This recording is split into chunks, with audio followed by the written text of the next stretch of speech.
Welcome back to New Rockstars, I'm Erik Voss, and Spider-Man Miles Morales is having a moment. A new trailer for his PS5 game has arrived, along with the announcement that Into the Spiderverse 2 has officially begun production, getting us even closer to seeing Miles with the dozens of alternate spider people teased by that trailer months back. Now the game will be a standalone spin-off from the narrative of the Spider-Man PS4 game, which featured Peter Parker as a mentor figure to Miles, but still left much more of Peter's story to tell. I'm guessing that Insomniac will continue to develop both Miles and Peter's storylines, maybe leading to a future confrontation between Miles and Black Suit Peter, because I am a grown man who likes his toys and give me what I want.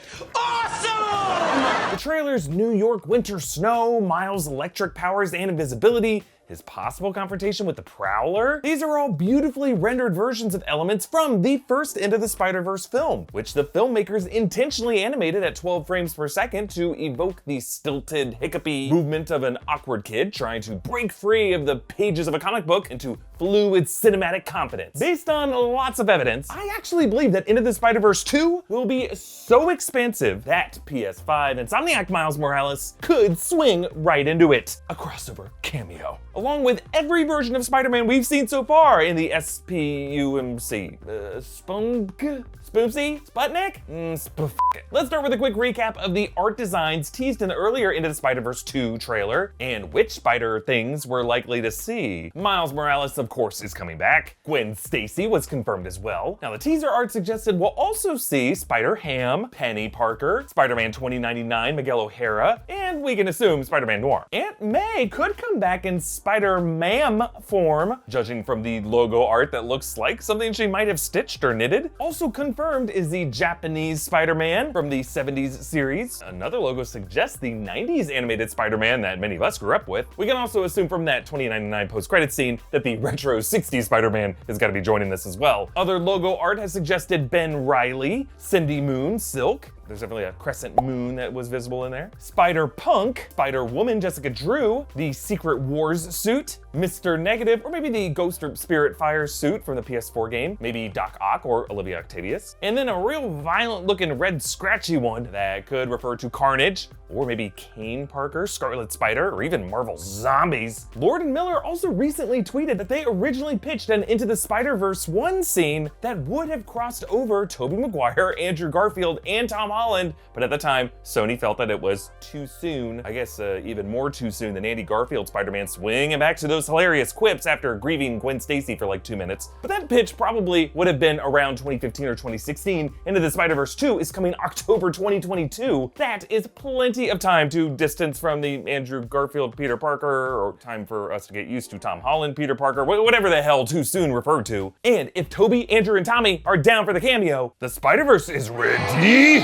But even more than Peter Parker, I think we're seeing that Sony's focus is making Miles Morales the center of their Spider-Verse, and all versions of Miles Morales. The tough part of a live-action Spider-Man is the practical side. Like, where do you keep your wallet? There's no room for a lumpy old-school wallet in a form-fitting suit. You need something more discreet. Well, thanks to the Ridge for sponsoring this episode. The Ridge helps you carry what you need every day. From their flagship Ridge wallet to their portable charging commuter backpack, they want you to make the most out of what you're bringing with you. The Ridge wallet is made out of military-grade materials like titanium or carbon fiber. It has a clean, stylish design, and it is chainsaw-proof. So when Bonesaw is ready to come at ya, don't have to worry about him denting your wallet. This is their aluminum tiki wallet. They have plenty of other colors, including some nice sleek black ones, or some futuristic silver ones. It's light, it's strong, it's even more subtle and discreet than my smooth segues. They make it easy to buy with free shipping and free returns and a lifetime guarantee. It's got 30,000 5-star reviews, so you know they're doing something right. They also have great backpacks and travel bags with RFID blocking pockets and optional device charging batteries. You can get 10% off today with free worldwide shipping and returns by going to ridge.com/newrockstars. That's ridge.com/newrockstars and use the code newrockstars. Find the link in the video's description.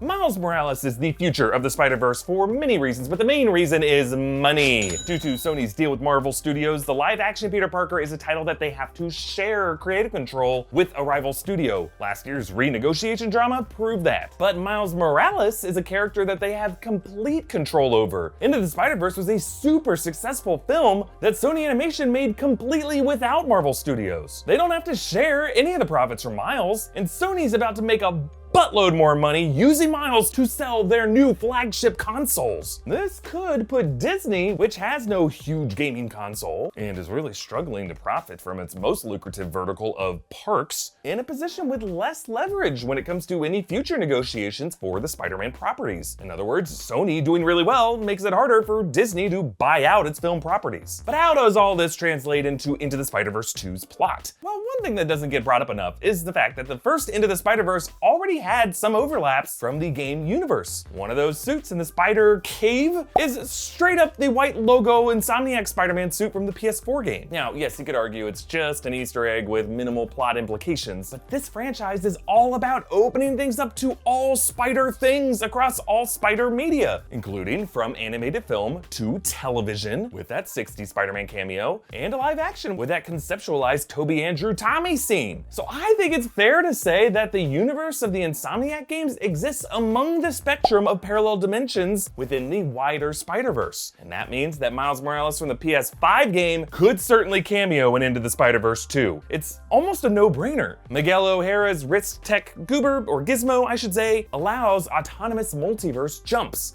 inspired by the wrist tech that many of the spider entities used to cross the Spider-Verse in the comics. That actually could be what Gwen Stacy was using to visit Miles in the final sequence. This could lead to animated crossovers with all the alternate dimension spider things that we mentioned, joining forces to confront a threat similar to the Spider-Geddon event, with Inheritor energy vampires targeting the Spider-Man of each dimension. Maybe among the early casualties of this war could be the past live-action Spider-Man, Tobey Maguire or Andrew Garfield, and live-action in-animation style cameos like in Who Framed Roger Rabbit or Space Jam. Yeah, let's see that behind the scenes footage of Tobey Maguire getting tackled and bitten by creepy green dudes. Actually, before I accidentally make myself hate this movie, any cameos by live action Peter Parkers or Insomniac game Miles would result in a bit of a missed opportunity if they didn't use this to introduce a live action Miles Morales. We know technically Miles exists in the live action MCU from Donald Glover's line as his uncle Aaron Davis in Spider-Man Homecoming. I don't want those weapons in this neighborhood. I got a nephew who live here. Yeah, sorry, Miles. I'm not gonna make it. But Into the Spider-Verse 2 could introduce a new Miles, an actor like Caleb McLaughlin, whoever they want, to lead the way as the frontman of the live-action Spider-Verse in the whatever. Speaking of, next for our weekly rewatch movie series, let's start at the beginning with Tobey Maguire and Sam Raimi's original Spider-Man film. You can join these watch-alongs on Discord by becoming a patron at patreon.com/newrockstars. Follow me on Instagram at Erik Voss, follow New Rockstars, and subscribe for breakdowns of everything you love. Thanks for watching, bye.